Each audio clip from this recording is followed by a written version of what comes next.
Hello, good morning, all of you. Welcome to EduGrown. I'm your economics educator. So last chapter हमने discuss किया था about balance of payments. हमने पूरा chapter complete कर लिया था वन शॉट में, बट अब हम डिस्कस करेंगे उसके एमसीक्यूज बैलेंस ऑफ पेमेंट्स के, राइट? अब अपनी नॉलेज को एनालाइज करना इन एमसीक्यूज को सॉल्व करने से. Okay, so let me start.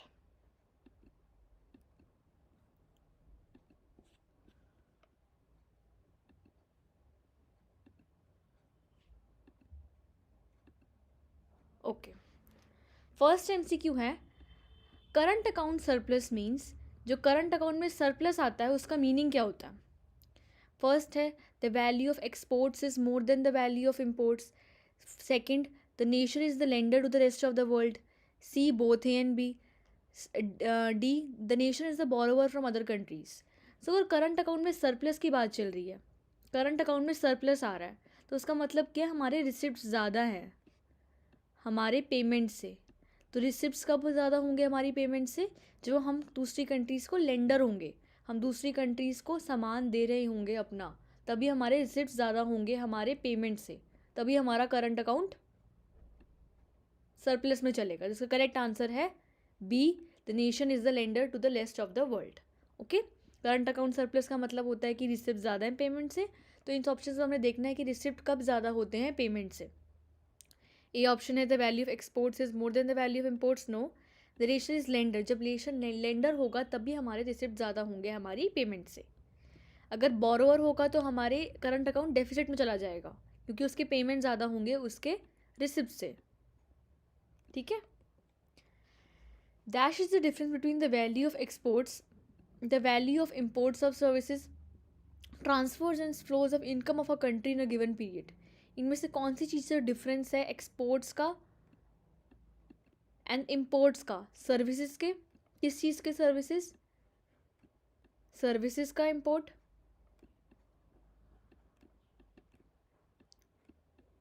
Transfer का इम्पोर्ट और फ्लोज का.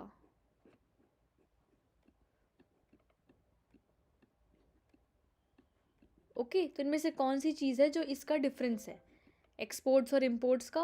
और इम्पोर्ट्स में कौन कौन सी चीज़ें आ जाएंगी? सर्विसेज, ट्रांसफ़र और फ्लोज. बैलेंस ऑफ ट्रेड तो सिर्फ उसका डिफरेंस होता है एक्सपोर्ट और इम्पोर्ट का, विजिबल आइटम्स का. ओके, ट्रेड सरप्लस का मतलब हमारे रिसिप्ट ज़्यादा है हमारी इनकम से, और करंट अकाउंट सरप्लस का भी यही मतलब है कि हमारे रिसिप्ट ज़्यादा है हमारी पेमेंट से. और नेट इनविजिबल्स का यही मीनिंग होता है कि हमारे एक्सपोर्ट ज़्यादा हैं हमारी इम्पोर्ट से. और इम्पोर्ट में ये वाला आइटम आता है, सर्विसेज आते हैं, ट्रांसफ़र आते हैं और फ्लोज आते हैं. इसका करेक्ट आंसर है बी, नेट इनविजिबल. ओके, जो the following is not included in the capital account of balance of payment.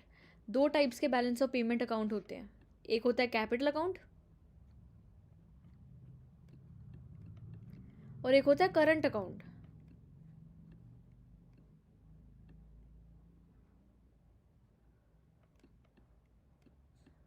Capital account के कुछ कंपोनेंट्स होते हैं और करंट अकाउंट के भी कुछ कंपोनेंट्स होते हैं. हमें बताना है कि इनमें से कौन सा आइटम है जो कैपिटल अकाउंट के अंडर तो इंक्लूड होता है, जो कैपिटल अकाउंट के अंडर इंक्लूड नहीं होता.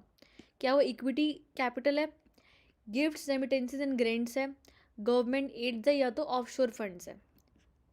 इक्विटी कैपिटल का मतलब पूरी कंट्री की, पूरी जो कंपनी होती है उसकी इक्विटी कैपिटल होती है. ठीक है, इतना इन्वेस्ट कर सकते हैं अमाउंट उसमें, तो उसे कहते हैं हम इक्विटी कैपिटल.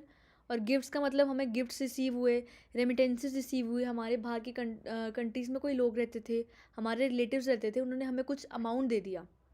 ठीक है, तो उसे हम कहते हैं रेमिटेंसेस. ये वन साइडेड होते हैं. और ग्रेंट्स का मतलब होता है डोनेशंस. गवर्नमेंट एड्स का मतलब गवर्नमेंट ने कोई हेल्प प्रोवाइड कर दी हमें. ओके, और ऑफशोर फंड्स का भी मतलब होता है कि कोई हेल्प प्रोवाइड करी है गवर्नमेंट ने. तो कैपिटल अकाउंट के अंडर इक्विटी कैपिटल आता है, गवर्नमेंट के एड्स भी आते हैं, गवर्नमेंट की हेल्प भी होती है, ऑफशोर फंड्स भी होते हैं. बट गिफ्ट्स, रेमिटेंसेस और ग्रेंट्स जो होते हैं वो कैपिटल अकाउंट के अंडर इंक्लूड नहीं होते. इसका करेक्ट आंसर हो जाएगा B, gifts, remittances and grants. Okay, a country that has a deficit in the current account में finance it by. Current account में अगर डेफिसिट चल रहा है, करंट अकाउंट में अगर डेफिसिट की सिचुएशन चल रही है, डेफिसिट मतलब उसकी पेमेंट ज़्यादा हैं उसके रिसिप्ट से, उसका आउटफ्लो ज़्यादा है उसके इनफ्लो से. तो जो प्रॉब्लम चल रही है उसको हम कैसे फाइनेंस कर सकते हैं? पेमेंट को हमें इक्वल बनाना रिसिप्ट्स के। अभी पेमेंट ज़्यादा चल रहा है रिसिप्ट से, उसको हम इक्वल कैसे बना सकते हैं? By selling assets, by borrowing abroad, by selling foreign exchange, या तो आ जाएगा all of the above. Okay, अगर हम अपने सेल कर देंगे एसेट्स को तो हमारे पास इनकम आएगी, तो रिसिप्ट्स हमारे ज़्यादा हो जाएंगे पेमेंट से, तो ये सिचुएशन तो ठीक है। अगर हम बोरो करेंगे तो हमारे रिसिप्ट ज़्यादा हो जाएंगे पेमेंट से। अगर अपनी फॉरेन एक्सचेंज को सेल कर देंगे तो हमारे तब भी रिसिप्ट ज़्यादा हो जाएंगे फॉरेन एक्सचेंज से, पेमेंट से। तो हम कैसे फाइनेंस कर सकते हैं इनको? तीनों मेथड सही हैं। अगर हमें रिसिप्ट्स को ज़्यादा बनाना है पेमेंट से, दोनों को इक्वल करने के लिए, तो अगर अपने एसेट्स जब सेल कर देंगे तब क्या होगा? हमारे रिसिप्ट ज़्यादा हो जाएंगे, और अभी पेमेंट ज़्यादा चल रही है और हमें रिसिप्ट्स को इक्वल बनाना है पेमेंट्स के। अगर बोरो कर लेंगे तब भी रिसिप्ट ज़्यादा हो जाएंगी, सेल करने से भी ज़्यादा हो जाएंगी, और अपना फॉरेन एसेट्स अगर सेल कर देंगे तब भी हमारी रिसिप्ट ज़्यादा हो जाएगी। तो इसका करेक्ट आंसर हो जाएगा D, all of the above. Okay, when there is a trade deficit and current account deficit there will be always BOPs deficit. ये कह रहा है कि अगर ट्रेड डेफिसिट भी है हमारी कंट्री में, ट्रेड डेफिसिट का मतलब हमारे इंपोर्ट ज़्यादा है एक्सपोर्ट से, हम ज़्यादा सामान दूसरी कंट्रीज से मंगवा रहे हैं बट हम अपना सामान एक्सपोर्ट नहीं करें दूसरी कंट्रीज़ में, इंपोर्ट ज़्यादा है हमारा एक्सपोर्ट से, और करंट अकाउंट भी डेफिसिट में चल रहा है। करंट अकाउंट डेफिसिट में कब चलता है? जब पेमेंट ज़्यादा है हमारी किससे? रिसिप्ट से। तो ये कह रहा है कि बीओपी भी डेफिसिट में चलेगा। अगर ये दोनों चीज़ें होंगी, ट्रेड डेफिसिट भी चल रहा है और करंट अकाउंट डेफिसिट भी चल रहा है, तो क्या हमेशा बीओपी भी डेफिसिट में चलेगा? ये बात कह रहा है ये। हमें बताना है कि ये स्टेटमेंट ट्रू है या फॉल्स है। बीओपी डेफिसिट में तभी होगा जब हमारे एक्सपोर्ट्स कम होंगे हमारी इंपोर्ट ज़्यादा होंगी। तो ज़रूरी नहीं है कि ट्रेड डेफिसिट से बीओपी का भी कुछ अफेक्ट हो और करंट अकाउंट से भी बीओपी का कुछ अफेक्ट हो। इसका करेक्ट आंसर हो जाएगा फॉल्स, क्योंकि बीओपी डेफिसिट जो होता है, बीओपी वो अपने ही मेथड पे वर्क करता है, वो इन दोनों पे लिंक नहीं है। तो हो सकता है ये डेफिसिट में हो बट ये बीओपी तभी भी सरप्लस में हो सकता है, करंट अकाउंट डेफिसिट में हो सकता है बट बीओपी तभी भी सरप्लस में हो सकता है। तो इसका करेक्ट आंसर है बी, फॉल्स। ये स्टेटमेंट ट्रू नहीं है। Okay, when there is current account deficit and it is financed by receipts of loans from abroad. हमारी कंट्री में करंट अकाउंट का डेफिसिट चल रहा है, पेमेंट ज़्यादा है हमारी रिसिप्ट से, और हमें उससे इक्वल बनाना है, हमें रिसिप्ट्स भी पेमेंट्स की इक्वल करनी है। तो उससे हम फाइनेंस कर सकते हैं रिसिप्ट्स ऑफ लोन्स। हम दूसरों से लोन लेके, जो बाहर की कंट्रीज़ हैं उधर से लोन लेके, तो उन ट्रांजेक्शन्स को हम कहते हैं अकोमोडेटिंग ट्रांजेक्शन्स। हमें बताने की स्टेटमेंट ट्रू है या फॉल्स है। अगर हमारी पेमेंट ज़्यादा है हमारी रिसिप्ट से, हमारा जो करंट अकाउंट है वो डेफिसिट में चल रहा है, और हमने उसको इक्वल बनाने के लिए लोन लिया है दूसरी कंट्रीज से, तो उसको हम कहते हैं क्या? Accommodating transactions. But accommodating transactions तो ये नहीं होती। एकोमोडेटिंग ट्रांजेक्शन्स तो वो ट्रांजेक्शन्स होती हैं जो हम बीओपी को करेक्ट करने के लिए ट्रांजेक्शन्स लेते हैं। अगर उसके एक्सपोर्ट ज़्यादा है इम्पोर्ट से और सरप्लस आ रहा है, तो ये ट्रांजेक्शन एब्जॉर्ब कर लेती है वो वाला अमाउंट, एकोमोडेटिंग ट्रांजेक्शन्स। और अगर इम्पोर्ट ज़्यादा है एक्सपोर्ट से, तो क्या होता है? वो वाला अमाउंट वो एब्जॉर्ब कर लेती है। ठीक है, तो इसका करेक्ट आंसर है फॉल्स। इसका कोई एकोमोडेटिंग ट्रांजेक्शन से लिंक नहीं है। एकोमोडेटिंग ट्रांजेक्शन अलग कंसेप्ट है और ये जो लोन लेने वाला कंसेप्ट है ये अलग है। तो इसका करेक्ट आंसर है B, false. Okay, balance of payment of a country is that statement that records, जो कंट्री का बीओपी है वो क्या रिकॉर्ड करता है? Sources of foreign exchange. सबसे पहले बीओपी का मीनिंग डिस्कस कर लेते हैं। जो हमारी कंट्री है इंडिया और दूसरी कंट्री है लंदन, उसमें जो मर्जी जो ट्रांजेक्शन्स हुए, हमने कोई एसेट लिया, उधर से बोरिंग्स करी, लंदन ने हमसे एसेट लिया, उधर उन्होंने हमसे कोई लेंडिंग करी, तो इन दोनों में जो आपसी ट्रांजैक्शंस हुए उसको हम रिकॉर्ड करते हैं बैलेंस ऑफ पेमेंट्स में। उसको हम रिकॉर्ड करते हैं कहाँ पे? बैलेंस ऑफ पेमेंट में। इसमें सोर्सेज भी आते हैं फॉरेन एक्सचेंज में कि हमारे जो क्रेडिट साइड ज़्यादा आ रही है हमारी डेबिट साइड से, तो क्रेडिट साइड ज़्यादा क्यों आ रही है, उसके कौन कौन से सोर्सेज हैं, किन चीज़ों की वजह से क्रेडिट साइड ज़्यादा आ रही है डेबिट साइड से। और यूसेज में आ जाएगा डेबिट साइड कि कहाँ कहाँ फॉरेन एक्सचेंज यूज़ हुआ है। ओके, तो ये सारा आ जाएगा फॉरेन एक्सचेंज की डेबिट साइड में। और सी है बोथ ए एंड बी। तो बैलेंस ऑफ पेमेंट में दोनों साइड्स आ जाती हैं, क्रेडिट साइड भी और क्रेडिट डेबिट साइड भी। डेबिट साइड में आ जाएगा इसका आउटफ्लो, जहाँ जहाँ फॉरेन एक्सचेंज यूज़ हुआ है, ओके, इसका आ जाएगा आउटफ्लो। और इधर आ जाएगा इसका इनफ्लो, जहाँ जहाँ हमारा फॉरेन एक्सचेंज यूज़ हुआ है और हमें जहाँ जहाँ से फॉरेन एक्सचेंज मिला है। तो इसका आंसर आ जाएगा C both A and B, दोनों चीज़ें रिकॉर्ड होती हैं बैलेंस ऑफ पेमेंट में, okay. The categories of transactions that are included in the current account balance of payment are, okay. Balance of payment के दो कंपोनेंट्स होते हैं, दो टाइप्स के अकाउंट्स होते हैं, एक होते हैं कैपिटल अकाउंट और एक होता है करंट अकाउंट। करंट अकाउंट और एक होता है capital account, okay. Capital account में कौन से आइटम्स आ जाएंगे जिससे हमारी एसेट्स और लायबिलिटीज़ पे फ़र्क पड़ता है। एसेट्स एंड लायबिलिटीज़ या तो रिड्यूस होती है या तो हमारी इंक्रीज हो जाती हैं। और करंट अकाउंट में मतलब इससे कोई फ़र्क नहीं पड़ता एसेट्स और लायबिलिटीज़ पे। इसके कुछ कंपोनेंट्स है करंट अकाउंट के। इसके कौन कौन से कंपोनेंट्स हैं? एक्सपोर्ट और इम्पोर्ट्स होता है गुड्स का, सर्विसेज का, यूनिलेटरल ट्रांसफ़र्स होते हैं और कैपिटल अकाउंट ट्रांजैक्शंस भी होती हैं। और इसमें आ जाएगा कौन कौन से ट्रांजैक्शंस आपके, बोरिंग हुई है, लेंडिंग, बोरिंग हुई है बाहर की कंट्रीज से, लेंडिंग हुई है दूसरी कंट्रीज से। और इसमें आ जाएगा कौन कौन से ट्रांजैक्शंस, और इसमें आ जाएगा आपका ऑफिशियल रिजर्व अकाउंट आ जाएगा, एनआरआई डिपॉजिट्स आ जाएंगे, ओके। या तो आपने शॉर्ट टर्म ट्रेड क्रेडिट लिया है। तो इनमें से कौन सी चीज़ें हैं जो करंट अकाउंट में इंक्लूड नहीं होती, ओके। एक्सपोर्ट और import of goods and services तो इंक्लूड होता है। बी है कि A export and import of goods and services plus export and import of goods, ये भी इंक्लूड होता है, गुड्स भी इंक्लूड होते हैं एंड सर्विसेज भी इंक्लूड होती है, ओके। बी थर्ड ऑप्शन है कि बी मतलब ये पूरा plus income from to and from abroad, income भी इंक्लूड होती है to and from abroad, right. But D option जो है C plus transfers from abroad, इसमें ट्रांसफर्स हम इंक्लूड नहीं करते। इसमें सिर्फ और सिर्फ आ जाएंगे गुड्स का जो हमें अमाउंट रिसीव हुआ है, सर्विसेज का हुआ है, यूनिलेटरल ट्रांसफर रिसीव हुए हैं, या तो हमें कैपिटल अकाउंट ट्रांजैक्शंस का अमाउंट रिसीव हुआ है। तो इसमें इसका करेक्ट आंसर है डी, ये इंक्लूड नहीं होता। ये तीनों आइटम्स इंक्लूड होते हैं बट डी इंक्लूड नहीं होता, okay. Correct answer is D. Balance of trade equals, दो टाइप के बैलेंसेज होते हैं, एक होता है बैलेंस ऑफ ट्रेड और एक होता है balance of payment. Balance of payment का मतलब जो हमारी कंट्री और दूसरी कंट्री के साथ जो हमारी ट्रांजैक्शंस हुई हैं उसको हम रिकॉर्ड कर लेते हैं एक स्टेटमेंट के अंदर, उसे हम कहते हैं balance of payment. But balance of trade में सिर्फ और सिर्फ एक्सपोर्ट्स और इम्पोर्ट्स आएंगे विजिबल आइटम्स के, एक्सपोर्ट्स एंड इम्पोर्ट्स आएंगे सिर्फ और सिर्फ विजिबल आइटम्स के। इसमें ना हमारे इंक्लूड होते हैं वो कैपिटल आइटम्स, यूनिलेटरल भी इंक्लूड नहीं होते, ओके। इसमें सिर्फ और सिर्फ विजिबल आइटम्स आ जाते हैं। विजिबल आइटम्स का मतलब होता है जिसको हम सी कर सकते हैं और टच कर सकते हैं, which can be seen and touched. तो इनमें से कौन सा कंपोनेंट है जो बैलेंस ऑफ ट्रेड को सही से डिफाइन करता है? It includes exports less imports, exports of goods less imports of goods, exports of services minus import of services, और D none of the above, okay. Balance of trade export और import तो होता है but किस चीज़ का export और import होता है? गुड्स का ना, तो ये सेकंड ऑप्शन सही से डिफाइन कर रहा है।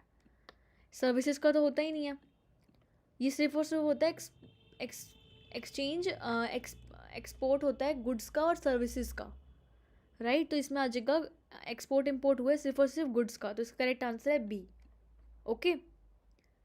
फर्स्ट ऑप्शन सही से डिफाइन नहीं करा था कि किस चीज़ का एक्सपोर्ट और इम्पोर्ट हो रहा है, सेकंड में सही से बता दी कि एक्सपोर्ट और इम्पोर्ट हो रहा है गुड्स का खाली, और थर्ड में सर्विसेज बताई, सर्विसेज का तो कोई रोल ही नहीं है, वो तो बैलेंस ऑफ पेमेंट के अंदर आती है सर्विसेज, डी है नाउ द अबव। तो correct answer is B, export of goods less import of goods, okay. The categories of transactions that are included in the capital account balance of payment are investment from and to abroad, borrowing and lending to abroad, changes in the foreign exchange system, या तो all of the above, okay. तो जो capital account के अंदर transactions होती है इसमें कौन कौन से अमाउंट आते हैं? इन्वेस्टमेंट भी आती है दूसरी कंट्रीज से, बोरिंग का अमाउंट भी इंक्लूड होता है, जो हमने लेंडिंग करी दूसरी कंट्रीज़ को, हमने बोरो किया उनसे अमाउंट, उन्होंने हमारी कंट्री से बोरो किया, लेंडिंग करी, इन्वेस्टमेंट हमने दूसरी कंट्रीज़ में करी, दूसरी कंट्रीज़ ने हमारी कंट्रीज़ में करी, और जो फॉरेन एक्सचेंज रिजर्व्स है उसका अमाउंट भी इंक्लूड होता है कैपिटल अकाउंट के अंडर। तो इसका करेक्ट आंसर है डी, ये सारे कंपोनेंट्स इंक्लूड होते हैं कैपिटल अकाउंट के अंडर। तो correct answer is D, all of the above. The measurement of balance of payment deficit is based upon autonomous transactions, accommodating transactions, current account transaction, या तो capital account transactions. Okay, जब balance of payment में deficit चल रहा है, deficit का मतलब क्या है, हमारी पेमेंट ज़्यादा है हमारी रिसिप्ट से। तो जब पेमेंट्स और रिसिप्ट्स का जो अमाउंट है ये किस कंसेप्ट पे बेस्ड है,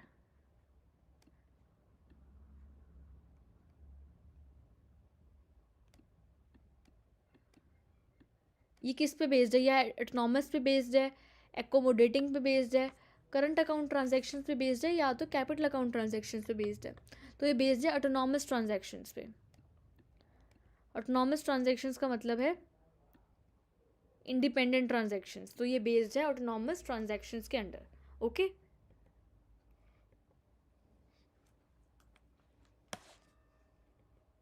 balance of invisible trade is equal to export of goods minus import of goods, export of services minus import of services, import of goods minus export of goods, या तो import of services minus export of goods.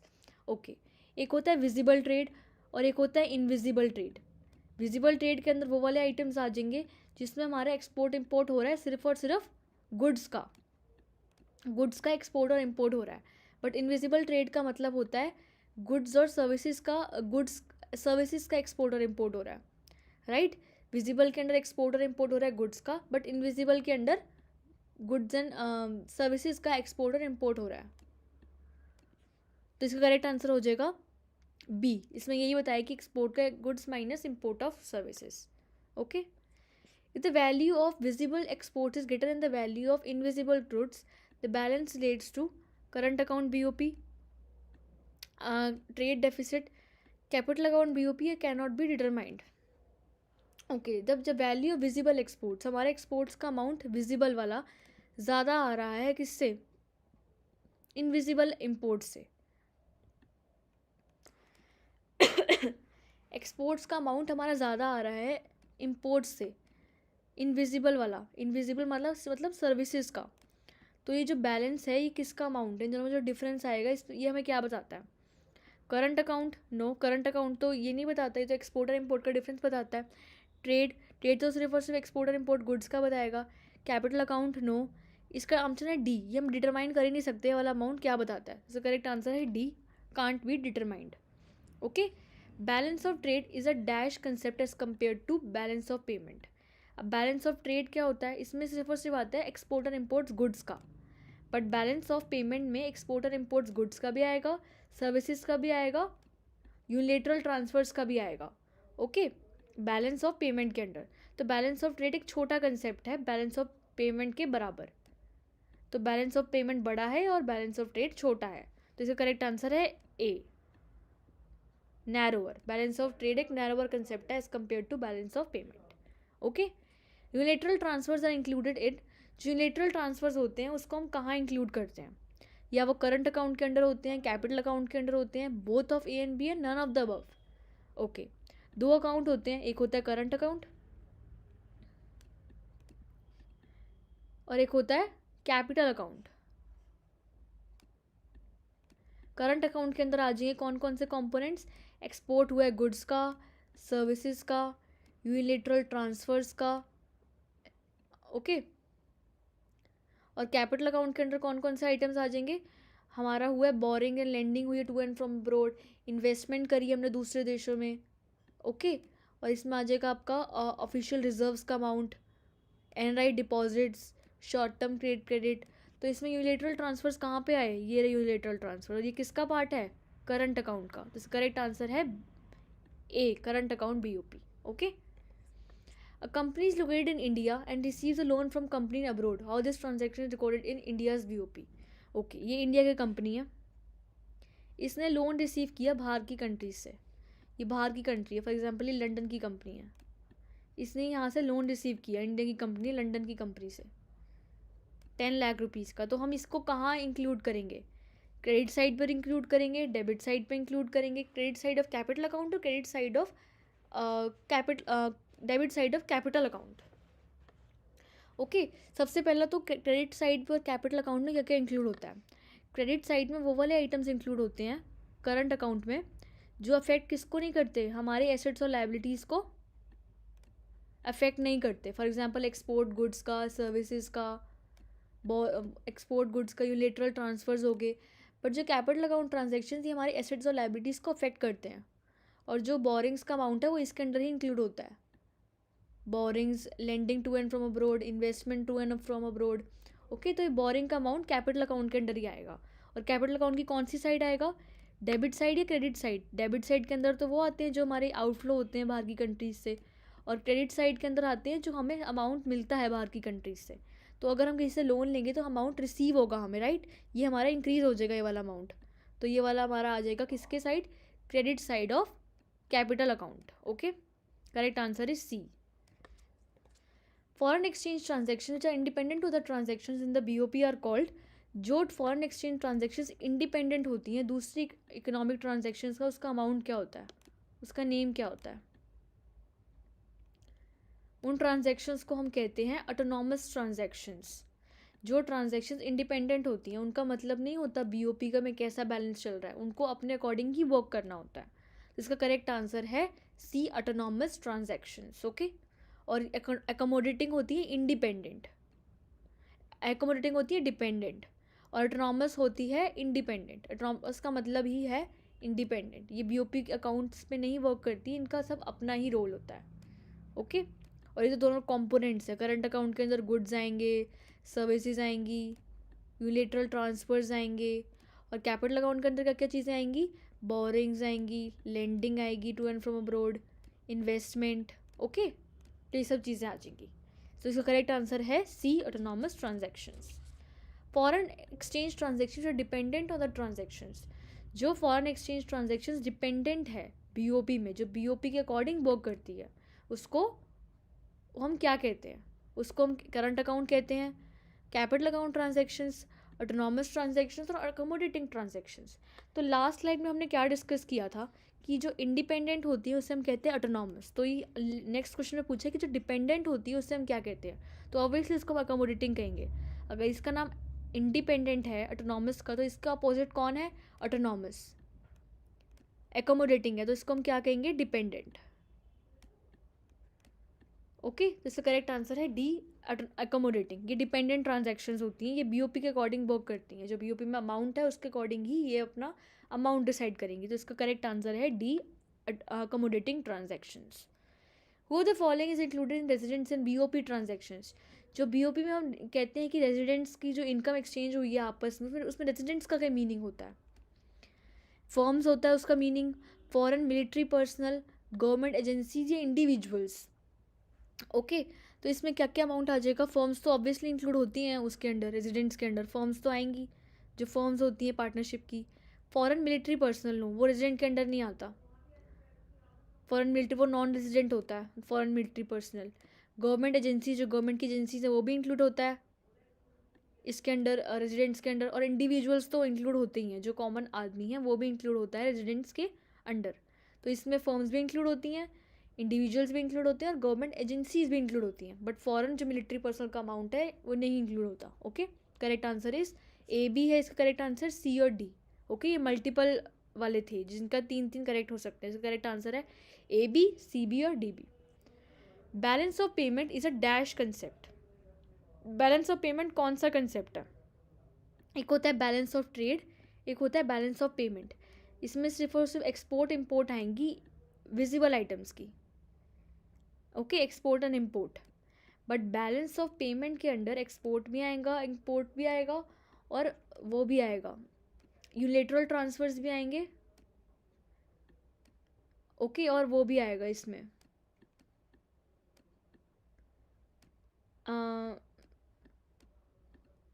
NRI के deposits भी आएंगे, right?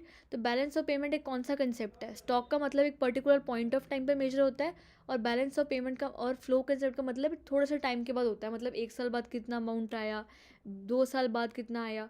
तो balance of payment का amount हम flow के according calculate करते हैं। स्टॉक का मतलब एक पर्टिकुलर पॉइंट ऑफ टाइम में मेजर नहीं होता बैलेंस ऑफ पेमेंट का अमाउंट, फ्लो के अकॉर्डिंग होता है। हम 2-3 साल बाद चेक करते हैं कि बैलेंस ऑफ पेमेंट में हमारा कितना टोटल बैलेंसिंग फिगर बच रही है। तो it is a flow concept. Okay, inflow foreign exchange record on the, जो फॉरेन एक्सचेंज का इनफ्लो होता है, 2 साइड्स होती हैं, क्रेडिट साइड और डेबिट साइड। क्रेडिट साइड में आते का इनफ्लो फॉरेन एक्सचेंज, जो हमारे फॉरेन एक्सचेंज बढ़ते हैं जिन चीज़ों से, और डेबिट साइड का मतलब आ जाएगा फॉरेन एक्सचेंज का आउटफ्लो, जिन चीज़ों से फॉरेन एक्सचेंज जाता है हमारी कंट्री से बाहर। तो इनफ्लो किस चीज़ों से होता है, क्रेडिट साइड में रिकॉर्ड होता है। तो इसका करेक्ट आंसर हो जाएगा A, credit side. When receipt of foreign exchange is more than the payment of foreign exchange, जब रिसिप्ट ज़्यादा है हमारी फॉरेन एक्सचेंज के पेमेंट से, तो बीओपी क्या है, बैलेंस्ड है। नो बैलेंस का तो इक्वल होता है रिसिप्ट्स भी और पेमेंट्स भी। सरप्लस का मतलब रिसिप्ट ज़्यादा है हमारी पेमेंट से, डेफिसिट का मतलब पेमेंट ज़्यादा है हमारी रिसिप्ट से, और D none of the above. तो इसे बोला है कि रिसिप्ट ज़्यादा है हमारी पेमेंट से, तो इसका करेक्ट आंसर हो जाएगा B. Okay, surplus. Unilateral transfer are also called, जो वन साइडेड ट्रांजेक्शन्स होती हैं। फॉर एग्जाम्पल ये इंडिया है, इसको लंदन से कोई ग्रेंट्स रिसीव हुए, कोई गिफ्ट्स रिसीव हुए, कोई डोनेशन रिसीव हुई, तो उस अमाउंट को क्या हम कहेंगे, वन साइड ट्रांजेक्शन्स है ना। इंडिया कुछ उसके बदले कुछ पे नहीं करेगा लंदन को, तो उन ट्रांजेक्शन्स को हम कहते हैं वन साइडेड ट्रांजेक्शन्स। उसके बदले इंडिया कुछ देगा नहीं लंदन को, वो तो एज अ गिफ्ट लंदन ने दिया इंडिया को, तो इसे हम कहते हैं one sided transactions. Okay, one way transfers. Balance on balance of trade can be, जो बैलेंस ऑफ ट्रेड का बैलेंस होता है वो क्या हो सकता है, सरप्लस में चल सकता है, बैलेंस में चल सकता है, डेफिसिट में चल सकता है, या तो इधर बी, सी और डी। ओके, तो बैलेंस ऑफ ट्रेड का मतलब हमारे एक्सपोर्ट्स और इंपोर्ट्स की बात होती है इसमें। अगर हमारे एक्सपोर्ट ज़्यादा है इंपोर्ट से, तो ये हमारे सरप्लस में होगा। अगर इंपोर्ट ज़्यादा है तो ये हो जाएगा हमारा सरप्लस में। अगर इंपोर्ट ज़्यादा है एक्सपोर्ट से, तो क्या हो जाएगा हमारा डेफिसिट में चलेगा ये वाला अमाउंट। बट अगर हमारा इक्वल चल रहे हैं दोनों, एक्सपोर्ट्स भी और इंपोर्ट्स भी, तो उससे हम कहेंगे कि हमारा बैलेंस ऑफ ट्रेड, ये सिर्फ और सिर्फ हमें विजिबल आइटम्स की बात हो रही है, क्योंकि ट्रेड में सिर्फ और सिर्फ विजिबल आइटम्स हम इंक्लूड करते हैं। तो ये आ जाएगा बैलेंस, हो जाएंगे हमारे बैलेंस ऑफ ट्रेड। तो इसका करेक्ट आंसर हो जाएगा डी। इसमें सरप्लस भी हो सकता है, बैलेंस भी हो सकता है और डेफिसिट भी हो सकता है। तो correct answer is either A, B and C, D. Okay, जो तो following is a component of balance of payment. Balance of payment के 2 कंपोनेंट्स हैं, करंट अकाउंट भी है और कैपिटल अकाउंट भी है। करंट और कैपिटल दोनों हैं। ओके, नॉमिनल अकाउंट और रियल अकाउंट तो नहीं है बैलेंस अकाउंट के कंपोनेंट्स। इसके 2 कंपोनेंट्स हैं, करंट अकाउंट और capital account. Correct answer is D, A and B both. Okay, export and import of goods also known as, जो एक्सपोर्ट और इम्पोर्ट होता है गुड्स का, सिर्फ और सिर्फ गुड्स का, गुड्स का मतलब विजिबल आइटम्स, उसको हम क्या कहते हैं, invisible trade, visible trade, one side transaction, unrequited transactions. Okay, invisible trade का मतलब है इसमें आज का गुड्स एंड सर्विसेज का एक्सपोर्ट नहीं हुआ, इसमें सिर्फ और सिर्फ सर्विसेज का एक्सपोर्ट इम्पोर्ट हुआ है। ओके, अगर सर्विसेज का एक्सपोर्ट इम्पोर्ट हुए तो उसको हम कहेंगे कि ये है एक invisible trade. But balance visible trade का मतलब गुड्स का एक्सपोर्ट और इम्पोर्ट हुआ है। वन साइड का मतलब हमें कहीं से गिफ्ट रिसीव हुए, ग्रेंट्स रिसीव हुई, डोनेशन रिसीव हुई, उसके बदले हमें कुछ अमाउंट नहीं देना है। और यूनिट लिक्विड का मतलब भी यही होता है, वन वे ट्रांजैक्शंस। तो इसने बोला है कि एक्सपोर्ट और इम्पोर्ट ऑफ गुड्स, तो एक्सपोर्ट और इम्पोर्ट ऑफ गुड्स में आ जाएगा कौन सा, बी। इसमें सिर्फ और सिर्फ एक्सपोर्ट और इम्पोर्ट्स इंक्लूड होता है विजिबल ट्रेड के under. Dash refers to difference between export और इम्पोर्ट्स ऑफ विजिबल आइटम्स। जो एक्सपोर्ट और इम्पोर्ट होता है सिर्फ और सिर्फ विजिबल आइटम्स का, उसका हम किसके अंडर इंक्लूड करते हैं, सिर्फ और सिर्फ विजिबल आइटम्स का, मतलब मशीनरी का, प्लांट का, इक्विपमेंट का, सारे विजिबल आइटम्स है ना, इन दोनों का जो एक्सपोर्ट और इम्पोर्ट हुआ है। बैलेंस ऑफ पेमेंट, नो, इसमें सब कुछ इंक्लूड होता है, एक्सपोर्ट और इम्पोर्ट गुड्स का भी, सर्विसेज का भी, यूनिलेटरल ट्रांसफर्स का भी, और कौन सा अमाउंट इंक्लूड होता है इसमें, रेमिटेंसेस का भी। बैलेंस ऑफ ट्रेड में सिर्फ और सिर्फ एक्सपोर्ट और इम्पोर्ट्स गुड्स का इंक्लूड होता है। तो इसका करेक्ट आंसर है B, balance of trade. Autonomous transactions take place in, okay, autonomous transactions कहाँ पे टेक प्लेस करती हैं? एक होते हैं ऑटोनॉमस ट्रांजेक्शन्स, एक होती है एकोमोडेटिंग ट्रांजेक्शन्स। इसमें बात बोली है ऑटोनॉमस ट्रांजेक्शन्स की, ये कौन सी अकाउंट में टेक प्लेस करती है? Real account? No, real account का तो कोई मतलब ही नहीं है यहाँ पे। Capital account and current account, और डी है नन ऑफ द अबव। जो ऑटोनॉमस ट्रांजेक्शन्स होती है वो दोनों में टेक प्लेस करती है, कैपिटल अकाउंट में भी और करंट अकाउंट में भी। कैपिटल अकाउंट के अंडर कौन कौन से आइटम्स आ जाएंगी? बोरिंग हुआ है, लेंडिंग हुआ है to and from abroad, investment हुई है। और करंट अकाउंट के अंदर आ जाएगा export and import of goods, services का एक्सपोर्ट इम्पोर्ट हुआ है, तो ये सब आ जाएगा करंट अकाउंट के under.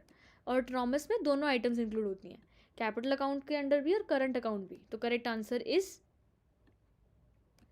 B and C both. Dash transaction are taken to cover deficit और सरप्लस इन ऑटोनॉमस ट्रांजेक्शन्स। जो ऑटोनॉमस ट्रांजेक्शन्स में डेफिसिट और सरप्लस हो रहा है, उसको हम कहाँ से करेंगे टेक प्लेस? ओके, अगर हमारे रिसिप्ट ज़्यादा आ रहे हैं हमारी पेमेंट से, तो जो एक्स्ट्रा अमाउंट हो रहा है उसको कौन एब्जॉर्ब करेगा? उसको हम कैसे एब्जॉर्ब करेंगे? और अगर हमारी पेमेंट ज़्यादा है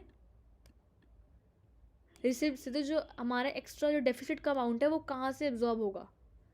क्या वो करंट अकाउंट की हेल्प से होगा, कैपिटल अकाउंट की हेल्प से होगा, एकोमोडेटिंग की हेल्प से होगा, नन ऑफ द अबव? तो करंट अकाउंट में तो सारे कंपोनेंट्स आ जाएंगे, वो एक्सपोर्टर इम्पोर्ट्स के, गुड्स के, सर्विसेज के, यूलेटरल ट्रांसफर। सर कैपिटल में आ जाएगा बोरिंग एंड लेंडिंग हुई है, ओके, इन्वेस्टमेंट हुई है टू एंड फ्रॉम अब्रोड। और एकोमोडेटिंग में जो ऑटोनॉमस का जो डिफरेंस आ रहा है, रिसिप्ट्स अगर ज़्यादा आ रहे हैं हमारे पेमेंट से, तो जो एक्स्ट्रा अमाउंट बच रहा है वो हमारा अकोमोडेटिंग अमाउंट अब्जॉर्ब कर लेगा। और अगर हमारी पेमेंट ज़्यादा आ रही है रिसिप्ट से, तो जो एक्स्ट्रा अमाउंट आ रहा है कौन अब्जॉर्ब कर लेगा? कौन अब्जॉर्ब कर लेगा? ये एकोमोडेटिंग ट्रांजेक्शन अब्जॉर्ब कर लेगा। तो इसका करेक्ट आंसर है सी। तो जो ऑटोनॉमस में जो एक्स्ट्रा अमाउंट हो रहा है, अगर हमारी रिसिप्ट ज़्यादा है पेमेंट से और हमारा जो एक्स्ट्रा अमाउंट बच रहा है उससे एकोमोडेटिंग अब्जॉर्ब कर लेगा। अगर हमारी पेमेंट ज़्यादा है हमारी रिसिप्ट से, तो हमारे डेफिसिट में चल रहा है, अमाउंट कम चल रहा है, ठीक है, जो डेफिसिट में अमाउंट है उसे कौन फाइनेंस कर देगा? एकोमोडेटिंग। तो correct answer is C. Gifts and remittances to abroad are recorded on the credit side of current account, capital debit side of capital account, debit side of current account, या तो credit side of capital account. Okay, दो types के account हैं, capital account and current account. Capital account में आ जाएगा कौन कौन से आइटम्स? अगर बोरिंग हुई है, लेंडिंग हुई है to and from abroad, okay, borrowing, lending, investment, या तो एनआरआई का डिपॉजिट हुआ है, ठीक है। और करंट अकाउंट में कौन कौन से आइटम्स आ जाएंगे? करंट अकाउंट में वो वाले आइटम्स आते हैं जिसमें क्या होता है, एक्सपोर्ट होता है गुड्स एंड सर्विसेज का, इंपोर्ट होता है गुड्स एंड सर्विसेज का, या तो export and goods and services, import, इसमें आ जाएगा ऑफिशियल रिजर्व अकाउंट, ठीक है। तो हमने gifts and remittances they the abroad को, तो दो साइड्स होती हैं, एक होती है क्रेडिट साइड और एक होती है डेबिट साइड। अगर हमने दूसरी कंट्रीज़ को एक्सपोर्ट गुड्स दिए तो हमारा तो फॉरेन एक्सचेंज चला जाएगा ना, जो हमारे कंट्री का पैसा है वो तो दूसरी कंट्रीज़ के पास चला जाएगा, तो ऑब्वियसली आएंगे तो सही डेबिट साइड में। अब डेबिट साइड के कौन से अकाउंट में आएंगे, हमें ये वेरीफाई करना है कि कैपिटल अकाउंट में आएंगे या तो हमारे करंट अकाउंट में आएंगे। कैपिटल अकाउंट में कौन कौन सी आइटम्स आती हैं हमारी? बोरिंग आती है, लेंडिंग आती है, और करंट अकाउंट में एक्सपोर्ट हुआ है गुड्स का, इंपोर्ट हुआ, या तो यूनिलेटरल ट्रांसफर्स भी करंट अकाउंट के अंडर आती है, जो वन साइड ट्रांजेक्शन्स होती है। और गिफ्ट्स एंड रेमिटेंसेस भी एक यूनिलेटरल ट्रांसफर है, तो ये आ जाएंगी डेबिट साइड के अंडर करंट अकाउंट की, okay. Export of machinery is recorded on the, जो मशीनरी का हमने एक्सपोर्ट करवाया है, ये इंडिया है। इंडिया ने बाहर की कंट्रीज़ को अपनी मशीनरी एक्सपोर्ट कर दी, लंदन को अपनी मशीनरी एक्सपोर्ट कर दी, तो जो आइटम है ये कहाँ पे रिकॉर्ड होगा? अगर इंडिया ने लंदन को अपनी मशीनरी एक्सपोर्ट कर दी तो लंदन कुछ ना कुछ तो अमाउंट देगा, तो ये फटाफट हमने ये तो पता लगा लिया कि क्रेडिट साइड के अंडर आएगा। अब वेरीफाई करने की कैपिटल अकाउंट के अंडर आएगा या तो करंट अकाउंट के अंडर आएगा, ओके। अब कैपिटल अकाउंट के अंदर कौन कौन सी ट्रांजेक्शन्स आती हैं?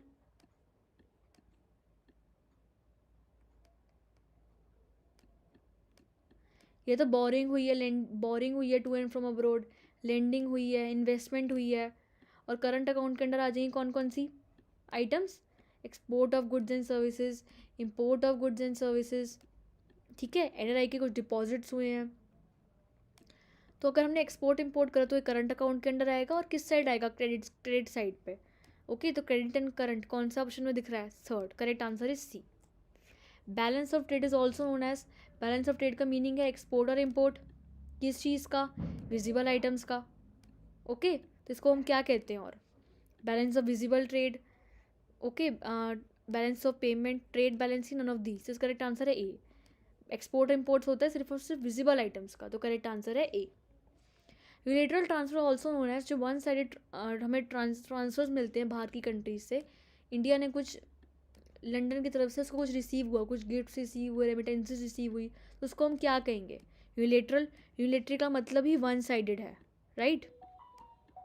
और बाय का मतलब टू, तो करेक्ट आंसर है A, one sided transactions. Okay, decrease in foreign exchange reserve will be record on the, अगर फॉरेन एक्सचेंज में डिक्रीज आता है तो कौन सी साइड हम रिकॉर्ड करेंगे उसे? ओके, अगर फॉरेन एक्सचेंज में डिक्रीज आ जाता है तो दो साइड्स होती हैं, एक होती है क्रेडिट साइड और एक होती है डेबिट साइड। डेबिट साइड में आ जाएगा अगर हमारे फॉरेन एक्सचेंज डिक्रीज हो जाते हैं तो डिक्रीज इन, और क्रेडिट साइड में अगर हमारे फॉरेन एक्सचेंज इंक्रीज हो जाते हैं तो ये इंक्रीज वाली साइड और ये है डिक्रीज साइड। तो इसको हम रिकॉर्ड करेंगे डेबिट साइड में, BOP काउंट की। ओके, बोरिंग्स फ्रॉम IMF, अगर हम बोरो करेंगे IMF से, कहाँ पर रिकॉर्ड करेंगे उसको? करंट में करेंगे, कैपिटल में करेंगे? कैपिटल के अंदर आ जाएंगे कौन कौन से अमाउंट? बोरिंग्स का, लेंडिंग का, इन्वेस्टमेंट का। ओके, और कैपिटल के अंदर, करंट के अंदर export import goods and services का। तो अगर बोरिंग हुई है IMF से तो वो इंक्लूड हो जाएगी हमारी कैपिटल अकाउंट के under. Okay, if Japanese imports are more than India, more from India, India's BOP will improve, Japanese BOP will deteriorate, India's BOP will deteriorate, या तो बोथ A एंड B। अगर Japanese के import ज़्यादा है India से, ये India है और ये है जापान, जो जापान इंपोर्ट कर रही है ज़्यादा सामान, वो इंडिया वाला इंपोर्ट कर रही है अपने पास, ठीक है। तो उसका इंडिया से इंडिया पे क्या इफेक्ट पड़ेगा इस ट्रांजैक्शन का? इंडिया की BOP इंप्रूव हो जाएगी, Japanese BOP will deteriorate, India's BOP will deteriorate, या तो कौन सा हो जाएगा इसका? Both A and B। इसका करेक्ट आंसर हो जाएगा C, India's BOP will deteriorate. अगर ज़्यादा से ज़्यादा जापान पे हम इंडिया का सामान जा रहा है तो इंडिया का सारा जो ट्रांजैक्शन है वो जापान के पास जा रहा है, तो इंडिया की जो BP है उस पर नेगेटिव इफेक्ट पड़ेगा। डिटोरिएट का मतलब होता है नेगेटिव इफेक्ट पड़ेगा इंडिया की BOP पे। तो करेक्ट आंसर हो जाएगा C। Autonomous transactions take place in current account, capital account, both A and B, none of the these. जो ऑटोनॉमस ट्रांजैक्शंस होती है, ऑटोनॉमस ट्रांजैक्शन का मतलब इंडिपेंडेंट ट्रांजैक्शंस होती हैं, वो करंट अकाउंट के अंडर भी रिकॉर्ड होती हैं और कैपिटल अकाउंट के अंडर भी रिकॉर्ड होती हैं। तो इसका करेक्ट आंसर हो जाएगा C, both A and B। The following is not a recorded in the capital account of BOP, इनमें से कौन सा अमाउंट है जो कैपिटल अकाउंट के अंडर रिकॉर्ड नहीं होता है? इक्विटी कैपिटल होता है ये तो, गवर्नमेंट एड्स भी होता है, ऑफशोर फंड्स भी होता है, बट गिफ्ट्स, रेमिटेंसेस और ग्रेंट्स का जो अमाउंट होता है वो करंट अकाउंट के अंडर रिकॉर्ड होता है, कैपिटल के अंडर नहीं होता है। तो correct answer is B। Measures to improve the adverse balance of payment include, अगर हमें बैलेंस ऑफ पेमेंट हमारा एडवर्स चल रहा है, मतलब बहुत ख़राब सिचुएशन है, पेमेंट ज़्यादा चल रही है हमारी रिसिप्ट से, तो उसको हम इम्प्रूव कैसे कर सकते हैं? अपनी करेंसी को डिवैल्यूएट करके। बिल्कुल, अगर हमारी करेंसी की वैल्यू डिवैल्यूएट कर देंगे, हम कम कर देंगे फॉरेन कंट्रीज के कंपैरिजन, तो हमारी जो इम्प्रूव सिचुएशन है, सिचुएशन इम्प्रूव हो जाएगी। और इम्पोर्ट सब्सटीट्यूशन, जो बाहर का सामान हम बाहर से इम्पोर्ट करवा रहे हैं, अगर वो अपनी कंट्री में प्रोड्यूस करने लग जाएँ तो इससे हमारी सिचुएशन इम्प्रूव हो जाएगी। एक्सचेंज कंट्रोल, जो एक्सचेंज के मैकेनिज्म्स हैं इंडिया और लंदन के बाहर की कंट्री से, उसमें भी अगर हम कुछ कंट्रोल लगा देते हैं उससे भी हमारी सिचुएशन इम्प्रूव हो जाएगी। तो correct answer is D, all of the above. Export of machinery is recorded on the, सबसे पहले मशीनरी की बात हो रही है, सबसे पहले आपको आइडेंटिफाई करने की कहाँ पे इंक्लूड होता है, कैपिटल में या करंट में? करंट में क्या क्या आएगा? एक्सपोर्ट आता है गुड्स का, सर्विसेज का, राइट, विजिबल आइटम्स का आता है, तो ये एक्सपोर्ट्स एक गुड ही है, मशीनरी भी एक गुड है, विजिबल आइटम है, तो करंट अकाउंट के अंडर आएगी। अगर हमने एक्सपोर्ट किया है, बाहर के देशों में अपना अमाउंट बेचा है, तो उससे हमें पेमेंट करनी पड़ेगी उसकी। जिससे करेक्ट आंसर हो जाएगा हमारा फॉरेन एक्सचेंज चला जाएगा। तो correct answer is A, debit side of capital account. Okay, तो इधर ही इंक्लूड होगा ये। और कैपिटल में कौन कौन से आइटम्स आ जाएंगी? बोरिंग हुई है, लेंडिंग हुई है, to and from abroad. Okay, और इसमें आ जाएगा इन्वेस्टमेंट हुई है टू एंड फ्रॉम अब्रोड, या तो एनआरआई ने कोई डिपॉजिट्स करे हैं ऑफिशियल रिजर्व का अमाउंट। बट इसमें एक्सपोर्ट का हमें पूछा है, तो इसका करेक्ट आंसर है ए। तो following is an invisible item of balance of payment. Visible invisible मतलब जिसको हम सी भी नहीं कर सकते और टच भी नहीं कर सकते। तो बैंकिंग को हम सी और टच नहीं कर सकते, शिपिंग को भी नहीं कर सकते, और कम्युनिकेशन को भी नहीं कर सकते। तो correct answer is D, all of these. जो the following is included in balance of payment. Balance of payment के अंदर कौन कौन सी चीज़ें इंक्लूड होती हैं? विजिबल आइटम्स इंक्लूड होते हैं, इनविजिबल भी इंक्लूड होते हैं, कैपिटल ट्रांसफर्स भी इंक्लूड होते हैं, और D, all of the above. ये तीनों चीज़ें बैलेंस ऑफ पेमेंट के अंदर इंक्लूड होती हैं। It's unfavourable balance of trade. इनमें से कौन सी चीज़ें हैं जो अनफेवरेबल बैलेंस ऑफ ट्रेड को बताती हैं? एक्सपोर्ट ज़्यादा है अगर हमारे इम्पोर्ट से। नो, ये तो फेवरेबल हो गया। एक्सपोर्ट ज़्यादा है हमारे इम्पोर्ट से, तो मतलब हमारी इकॉनमी अच्छा वर्क कर रही है। एक्सपोर्ट्स इम्पोर्ट का मतलब बैलेंस चल रहा है। बट अगर हमारे इम्पोर्ट ज़्यादा है हमारे एक्सपोर्ट से, तो हमारी इकॉनमी जो है वो अनफेवरेबली वर्क कर रही है। उसको अपना कुछ मैकेनिज़्म लेना पड़ेगा अपने इम्पोर्ट्स को इम्प्रूव करने का, ताकि उसके एक्सपोर्ट ज़्यादा हो सके उसके इम्पोर्ट से। तो अनफेवरेबल कब होती है? जब हमारे इम्पोर्ट ज़्यादा होते हैं एक्सपोर्ट से। तो correct answer is C. Trade of invisible items between the countries is called. जो विजिबल आइटम्स का ट्रेड होता है उसे हम क्या कहते हैं? Export and import. ट्रेड का मतलब एक्सपोर्ट इम्पोर्ट। एक्सपोर्ट इम्पोर्ट किसका? विजिबल आइटम्स का। विजिबल आइटम्स का एक्सपोर्ट और इम्पोर्ट करना है। विजिबल आइटम्स को हम क्या कहेंगे? बैलेंस ऑफ ट्रेड के अंदर, बैलेंस ऑफ पेमेंट के अंदर सारी की सारी ट्रांजेक्शन्स आ जाएंगी। एक कंट्री की दूसरे कंट्री के साथ इसमें एक्सपोर्ट्स ऑफ गुड्स भी आएंगे, सर्विसेज भी आएंगी, और क्या क्या आएंगी इसमें और चीज़ें? यूनिलेटरल ट्रांसफर्स भी आते हैं इसके अंदर। बैलेंस ऑफ ट्रेड में सिर्फ और सिर्फ एक्सपोर्ट और इम्पोर्ट आएगा विजिबल आइटम्स का। और डेफिसिट का मतलब हमारे पेमेंट ज़्यादा है हमारी रिसिप्ट से। तो correct answer is A, B, balance of trade. Okay, make in India will increase the balance of. जो मेक इन इंडिया कैंपेन है वो हमारा बैलेंस कैसे इंक्रीज करेगा? मेक इन इंडिया का मतलब जो हमारी मेक इन इंडिया कैंपेन चला था उसमें से हमारा इकोनॉमी पे क्या अफेक्ट पड़ेगा? डेबिट साइड होगा बीओपी का, क्रेडिट साइड होगा बीओपी के अंदर, या तो कहाँ पे इंक्रीज आएगा? ओके, अगर मेक इन इंडिया कैंपेन आएगा तो हमारी डेबिट साइड इंक्रीज हो, क्रेडिट साइड हमारी इंक्रीज हो जाएगी। जो सारी की सारी ट्रांजैक्शन सारी इंडिया के अंडर होंगी, जो बाहर की कंट्रीज़ है यहाँ पे इन्वेस्ट करेंगी, तो हमारी इनफ्लो बढ़ेगी फॉरेन एक्सचेंज की। अगर इनफ्लो बढ़ेगी तो वो कहाँ पे आएगी? क्रेडिट साइड के अंडर। तो correct answer is B. Investment abroad in case of surplus BOP is an example of. अगर हम सरप्लस में चल रही है हमारी बीओपी, रिसिप्ट ज़्यादा है हमारी पेमेंट से, उसमें अगर हम इन्वेस्ट कर रहे हैं अब्रोड, ठीक है, तो ये कहाँ पे आएगा? किस ट्रांजैक्शन के अंडर इसको हम रिकॉर्ड करेंगे? क्या ऑटोनॉमस में करेंगे, अकोमोडेटिंग में करेंगे, या तो बोथ ए एंड बी? तो अगर हम रिसिप्ट ज़्यादा हैं पेमेंट से, अगर हम दूसरी कंट्रीज़ में हम क्या कर रहे हैं, दूसरी कंट्रीज हम इन्वेस्ट कर रहे हैं, तो इस अमाउंट को हम लिखेंगे ऑटोनॉमस के अंडर। ओके, ऑटोनॉमस का मतलब होता है इंडिपेंडेंट ट्रांजैक्शन। इसका कोई मतलब नहीं है बीओपी से।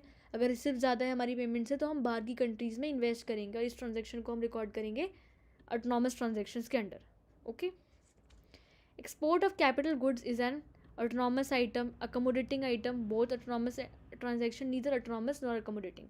अगर हमने एक्सपोर्ट किया है दूसरी कंट्रीज़ को अपना कैपिटल गुड्स, मशीनरी वगैरह सप्लाई करी है, तो हम कहाँ इम्पोर्ट करें, कहाँ पे लिखेंगे? वो ऑटोनॉमस में लिखेंगे, अकोमोडेटिंग में लिखेंगे, बोथ ऑटोनॉमस में, या फिर कहीं पे भी नहीं? जैसे करेक्ट आंसर है ए, ऑटोनॉमस के अंडर इसको हम लिखते हैं। ऑटोनॉमस का मतलब होता है इंडिपेंडेंट ट्रांजैक्शंस। ये बीओपी के अकॉर्डिंग नहीं चलती, इनका एक अपना ही अलग रोल होता है। तो इसको हम लिखते हैं ऑटोनॉमस के under, export of capital goods को। The following is a component of capital account of BOP account. इनमें से कौन सा है जो कैपिटल अकाउंट का कॉम्पोनेंट है? दो टाइप के अकाउंट होते हैं, capital account and current account. Current account के अंदर आ जाएंगे export goods and, current account के अंदर गुड्स एंड सर्विसेज के आ जाएंगे, यूनिलेटरल ट्रांसफर्स आ जाएगा, एनआरआई के डिपॉजिट्स आ जाएंगे। बट कैपिटल अकाउंट के अंदर कौन कौन सी चीज़ें आ जाएंगी? अगर बोरिंग हुई है, इन्वेस्टमेंट हुई है to and from abroad, borrowing हुई है, इन्वेस्टमेंट हुई है to and from abroad, okay, और या तो हमारे क्या हुए हैं, ऑफिशियल रिजर्व्स इंप्रूव हुए हैं, शॉर्ट टर्म क्रेडिट आ जाएगा। तो फॉरेन इन्वेस्टमेंट तो इसके अंडर आती है कैपिटल अकाउंट के अंडर। फॉरेन लैंड भी आएगी, मॉनेटरी की मूवमेंट भी आएगी, मॉनेटरी का मतलब मनी की, तो इसमें डी आ जाएगा ऑप्शन।